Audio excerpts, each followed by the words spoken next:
One Night Stand with My Mafia Professor। Janvi अपने top को उतार देती है और अब वो अपने इनर्स में थी।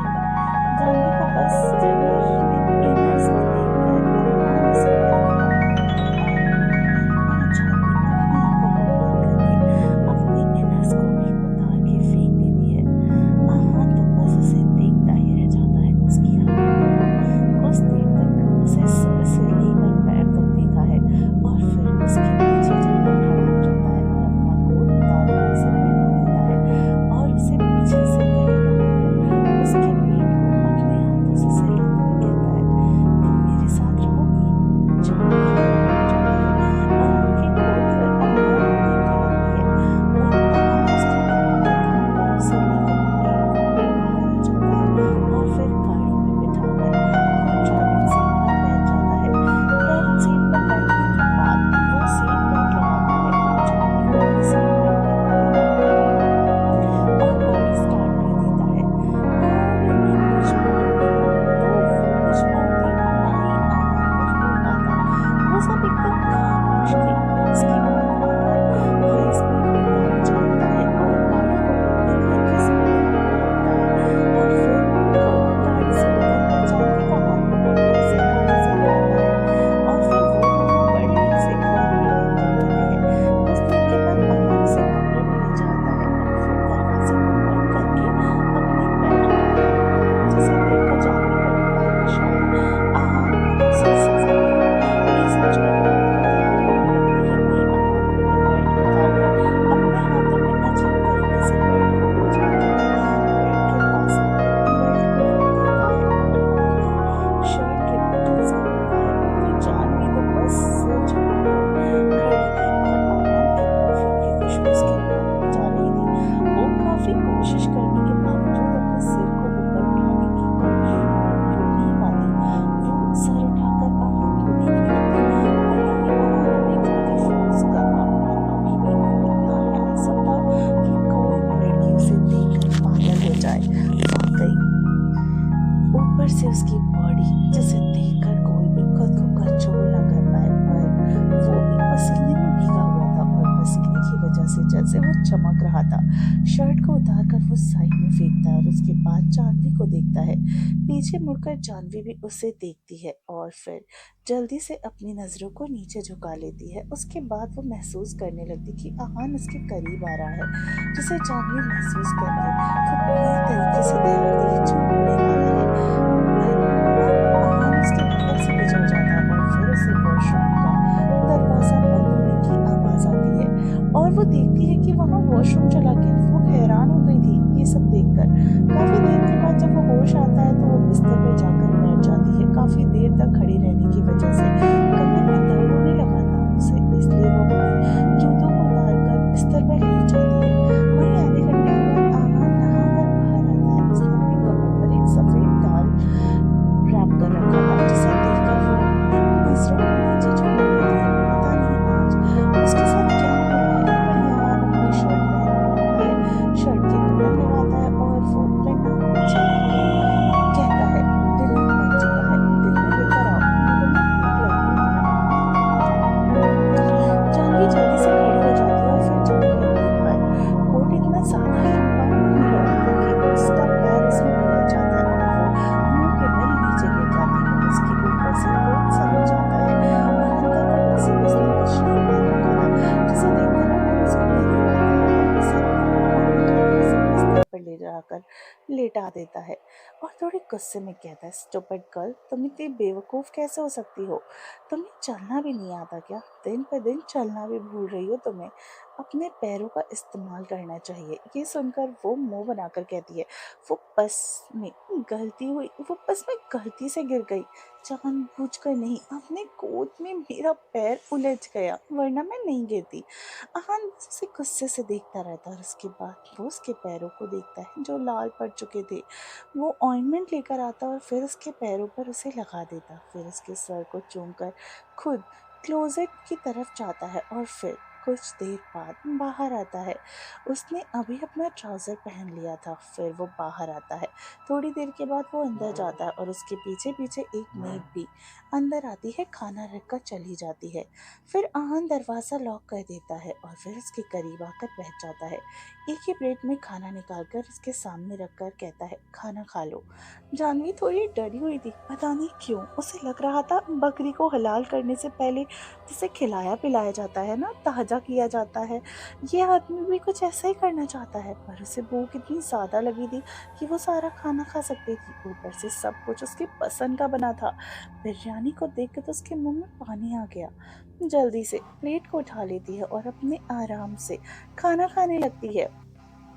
आहान को कुछ देर तक उसे देखता है और फिर अपने भी प्लेट में खाना लेता है और चम्मच से लेता है और फिर प्लेट में चम्मच घुमाने लगता है। वो खा कम रहा था या खा ही नहीं रहा था, वो तो बस जानवी को खाते देख रहा था।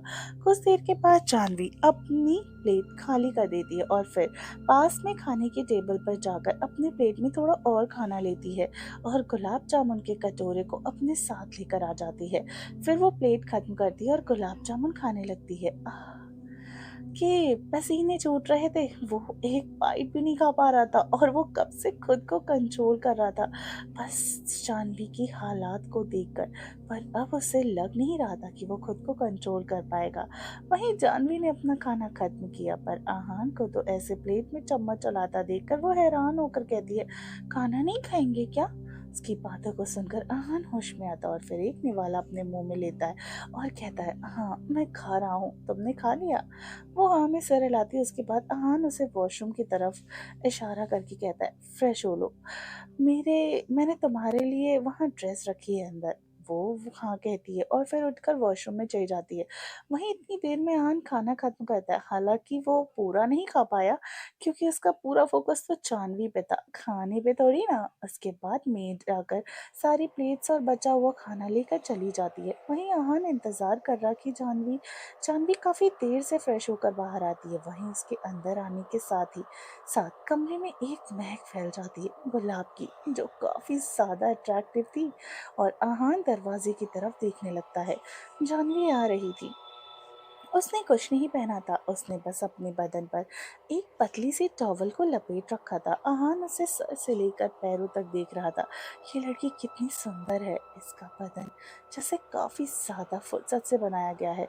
उसके लंबे घने काले बाल जो कि उसके कंधों पर इधर उधर बिखरे हुए हैं बेसलीके से, और उन पर पानी टप टप टप टप कर कर फ्लोर को गीला कर रहा है। वहीं जानवी उसके सामने आकर खड़ी हो जाती है और अपना सिर झुकाकर बड़ी धीमी आवाज में कहती है, वो मुझे आपसे एक बात करनी है। आहान बोला, जानवी आप डांटोगे तो नहीं?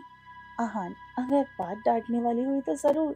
जानवी घबराते हुए, तो फिर मैं नहीं बताऊंगी। आहान अक्कर उसके करीब आता है और उसके खुले कंधों पर हाथ फेरते हुए कहता है, बताओ। जानवी अपने हाथों को मसलते हुए कहती है, वो नहाते हुए गलती से वो ड्रेस नीचे गिर गया और गीला हो गया। ये बोलते हुए वो अपने दूसरे हाथ को आगे करती है जिसमें वो ड्रेस एकदम गीला हो चुका था। आहान उसे ड्रेस को ध्यान से देखता है। ये ड्रेस वही लाया था जानवी के लिए। वो चाहता था आज रात जानवी ये पहने उसके लिए, पर जानवी ने तो पूरा सब कुछ खराब ही कर दिया।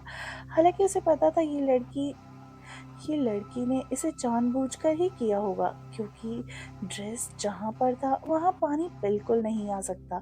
और बच्चा, एक ही रास्ता इस ड्रेस को उठाकर पानी में ले जाकर फेंकना। ये सोचकर उसने दोनों कलाइयों को पकड़कर उसे अपनी तरफ खींचकर उसके बदन के साथ अपने बदन को टच कर लिया और कहता है, ड्रेस की कीमत कितनी है? ये सुनकर वो हैरान होकर कहती है, कितना हो सकता है, 3 या 4 हजार, है ना? उसकी बातों सुनकर वो तो तिरछा मुस्कुराने लगता है और फिर उसके बालों को उसके कान के पीछे करते हुए कहता है, अगर तुम खुद को फिर से मुझे बेच दो, फिर भी तुम चुका नहीं पाओगी। जानवी और भी ज्यादा हैरान हो जाती है और घबराती हुई कहती है, "आप इसे क्यों बोल रहे हो? कितने का है? मैं फ्यूचर में दे दूंगी आपको।" आहान उसके होठों पर उंगलियां फेरते हुए, सोच लो क्या बोल रही हो तुम? ये सुनकर जानवी और घबरा जाती है और कहती है, मैं सही तो बोल रही हूँ और मैं सोच लिया। उसके होठों के करीब अपने चेहरे को झुकाकर अपनी सांसों को उसके ऊपर छोड़ते हुए कहता है, 20 lakhs, ये ड्रेस। ये सुनकर तो जानवी के पैरों के तले जमीन ही खिसक जाती है। उसे यकीन नहीं हो रहा था, उसे ऐसा लग रहा था कि आहान झूठ बोल रहा है। पर भला क्यों आहान उससे मजाक करेगा? जानवी यकीन नहीं कर पा रही थी। आप सच में बोल रहे हो? आहान मुस्कुराकर अपना फोन उसके सामने कर देता और कहता है, देख लो।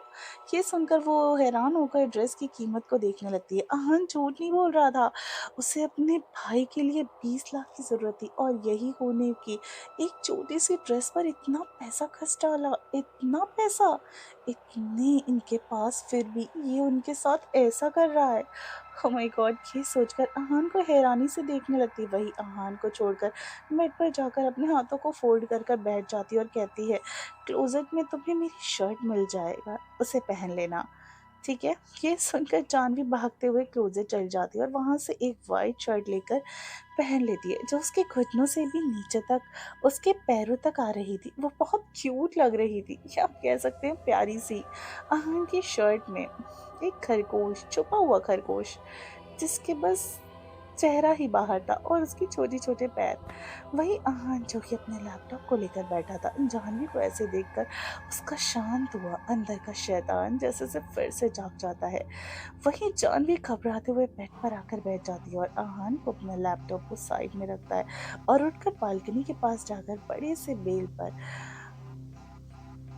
बेल करने से कांच के दरवाजे को अंदर से बंद कर देता है और उसके बाद फिर टेबल पर लैप को ऑफ करके, यानी लैपटॉप को ऑफ करके वो बेड पर आकर बैठ जाता है। वहीं जानवी भी ठंड की वजह से जल्दी से बेड में लेट जाती है और अंदर ब्लैंकेट को अपने सर तक ऊपर कर लेती है और आहान भी उसके बगल में लेट जाता है और फिर उसे अपनी तरफ खींचकर उसकी कमर को पकड़कर अपनी एक टांगों को उसके ऊपर रखकर उसकी पीठ पर अपना सिर रख कर सो जाता है। वहीं जानवी को लगा था कुछ होने वाला है और आहान उसके साथ, पर आहान तो कुछ नहीं करता। वो तो सो जाता है। आहान की भारी सांस वो अपनी पीठ पर महसूस कर पा रही थी। वहीं आहान जो काफी मुश्किलों से सोया था, वैसे भी आज वो इस लड़की को परेशान नहीं करना चाहता था और परेशान करना होता तो वो सुबह कर देता कि लड़की उसकी है, ये कहीं भागने वाली नहीं है। जब मन करे तब वो कुछ भी कर सकता है इसके साथ।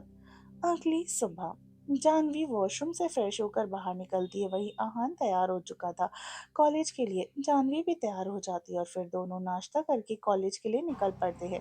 कॉलेज पहुंचने पर जानवी की मुलाकात निया से होती है और दोनों मिलकर क्लासरूम में आ जाते हैं। पर हैरानी की बात यह थी कि सारी सीट्स रिजर्व है, बस 2 सीट्स खाली हैं। पर जानवी और निया को एक साथ बैठना था। इधर उधर एक सीट पर एक लड़का बैठा हुआ था और एक और सीट पर एक लड़की बैठी थी। दोनों को अलग अलग ही बैठना होगा, तब जाकर सीट मिलेगी उन्हें, जिसे देखकर काफी गुस्सा आया। मिया से लड़के के पास जाकर कहती है, तुम फिर से, तुम उठो यहाँ से, ये मेरी और जानवी की सीट है, हम यहाँ बैठेंगे। ये सुनकर वो भारी आवाज में कहता है, बैठना है तो बैठो वरना मत बैठो, डोंट केयर। जानवी भी गुस्से में आ जाती है। वहीं प्रोफेसर भी क्लासरूम में आ गए, इसलिए जानवी डर की वजह से जल्दीबाजी में उस लड़की के पास जाकर बैठ जाती है और अब बस एक ही सीट खाली थी तो उसे लड़के के पास ही बैठने वाला ना चाहते हुए भी दिया उसके बगल में बैठना पड़ता है। फिर क्लास चालू हो जाती है तब, और जब खत्म होती है तब सब बाहर चले जाते हैं। जानवी को पता नहीं क्यों बस जल्दीबाजी में बाहर चली गई थी और दिया अभी जाना चाहती थी उसके साथ बाहर का। उसका कुछ सामान रह गया था, वो सामान को समेटने लगी पर तभी उसे दरवाजे बंद होने की आवाज सुनाई देती है। उसे महसूस होता है कि हर जगह अंधेरा हो गया है। वो हैरानी से आसपास देखती है, उसके हाथों की उसका सामान नीचे छूट गया और तभी कोई उसके करीब आकर उसकी दोनों कलाइयों को पकड़कर एकदम से उसे टेबल पर बिठा देता है। वहीं अंधेरा होने के साथ ही साथ निया अपने दिल पर हाथ रख लेती है और सामने खड़े इंसान को देखने लगती है। उसके अनजाने में ही उसका ध्यान चला गया उसके हाथ में बने गुलाब के टैटू पर और उसे समझ आ गया कि ये वही इंसान है।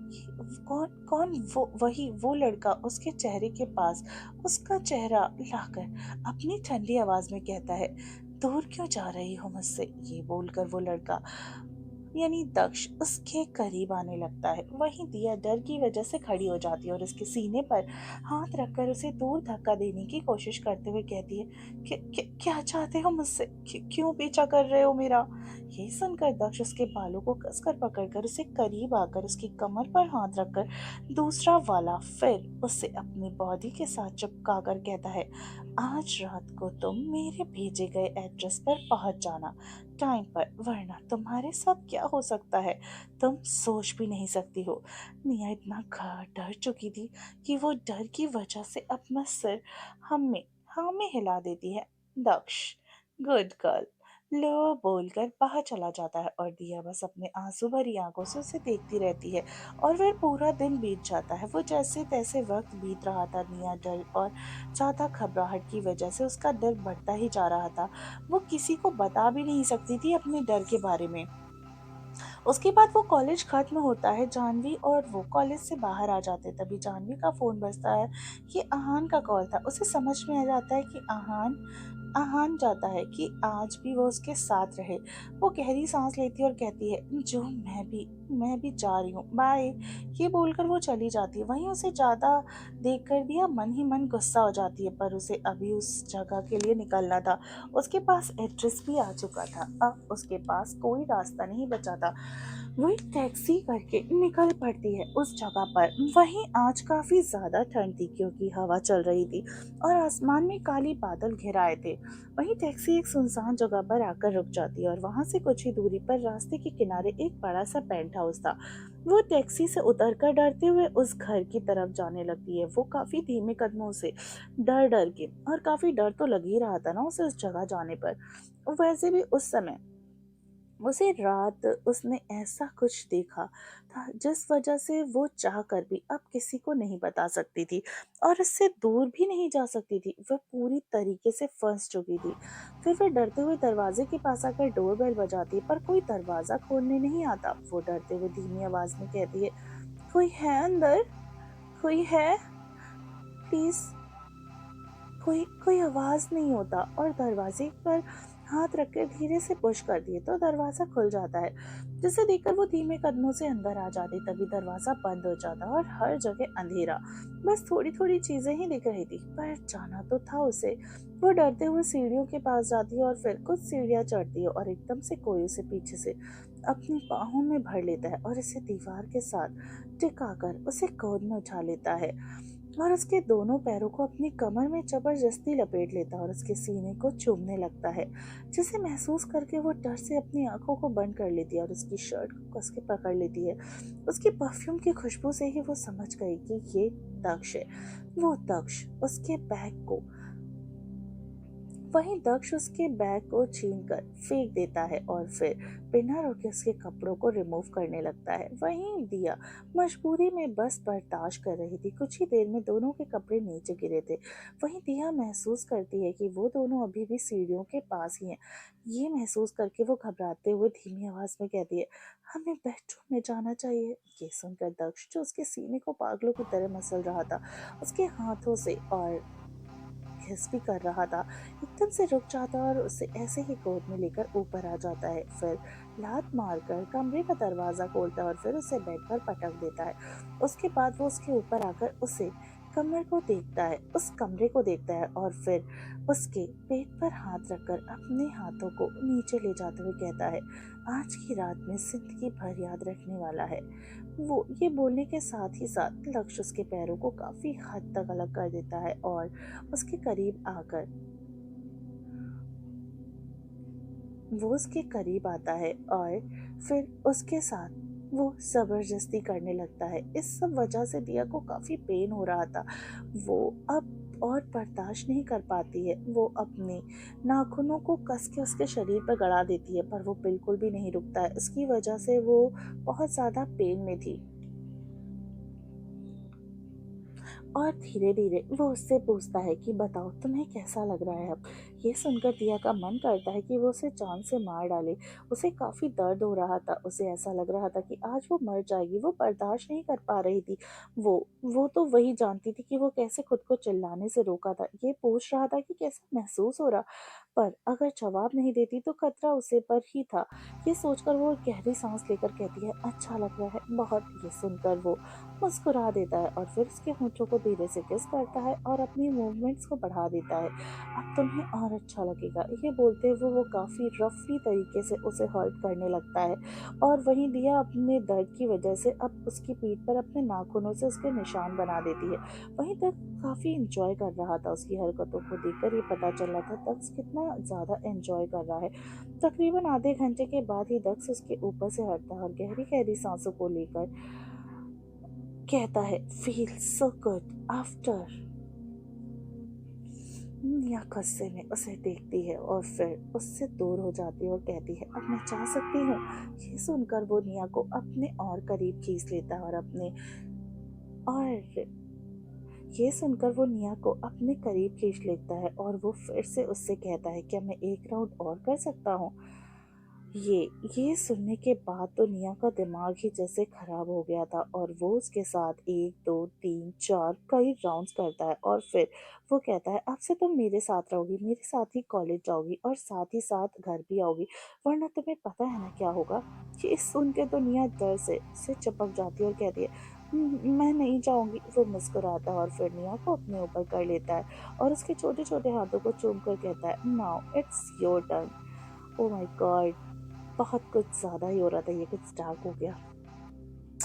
इतना सुनकर वो गुस्सा आ जाता है और उस पर वो गुस्सा भी अपना कंट्रोल कर लेती है और वो बहुत ज़्यादा दर्द में थी, पर वो कर भी क्या सकती थी? इस समय जो वो फ़ील कर रही थी वो किसी से बता भी नहीं सकती थी। फिर भी उसके ना चाहते हुए भी वो मुस्कुरा रही थी। पता नहीं ऐसे कौन से राज थे जिसकी वज़ह से वो ये सब करना बर्दाश्त कर पा रही थी। वही महसूस करके वो मुस्कुराता है और फिर निया के सर को किस करते हुए उसे अपने नीचे ले लेता है। उससे कहता है, आई थिंक तुमने बहुत एंजॉय कर लिया। ये बोलकर वो उसके करीब आता है और वो झुककर उसकी नशीली आवाज़ अपने कानों में उसकी उसके कानों में धीरे धीरे कहता है, this is my first time but I know it's not your first time. निया घबरा जाती है और इधर उधर देखते हुए कहती है, क्या हुआ? तो तुमसे मतलब?" ये बोलते हुए निया अपने आंसुओं को छिपाने की कोशिश करती है, जिसे देखकर लक्ष्य उसके होठों पर अपनी उंगली रखकर कहता है, आई डोंट केयर कि तुम किस किस के साथ सोई हो, इतना जान लो कि अब तुम मेरी हो, बस मेरी ही रहोगी। और बहुत मैटर करता है ये सारी बातें मेरे लिए। तुम खुश नसीब हो कि मैं अपना पहला वक्त तुम्हारे साथ गुजारा हूँ। निया गुस्से में उसके सीने पर मुक्का मारते हुए कहती है, तुम कुछ मत बोलो, तुम्हें बस जो करना है वो करो, मेरे साथ कर लिया ना?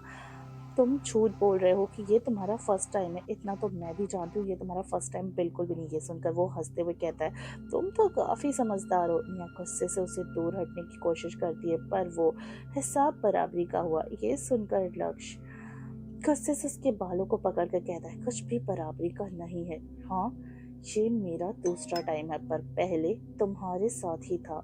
पर मैं याद दिलाऊं कैसे, क्या हुआ? तब से मैं तुम्हें पागलों की तरह ढूंढ रहा हूँ और फाइनली तुम मिल गई। बिल्कुल वैसा ही फील आ रहा है जैसा उस टाइम तुम्हारे साथ ये सब करके आया था। क्या होने वाला है इसके बाद और किस बारे में बात कर रहा है लक्ष्य? और निया किस मुसीबत में ऐसे उलझ गई है? कभी इस मुसीबत से निकल भी पाएगी कि नहीं? क्या निया की मदद करेगी जानवी या खुद को मुसीबत में डाले? क्या होने वाला है इन सब चीज़ों का अंजाम? तो जानने के लिए स्टोरी में बने रहिए। तो गाइज, अगर आपको इतनी डार्क रोमांस पसंद है तो आप सुनो, नहीं तो आप इस स्टोरी को स्किप कर सकते हो। चलो मिलते हैं नेक्स्ट एपिसोड में। Bye bye.